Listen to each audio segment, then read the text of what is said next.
O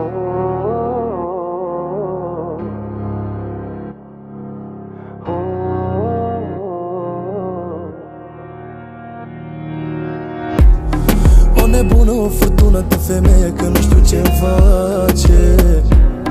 Îmbrăcat în minciună, s-o aștept mereu la patru ace.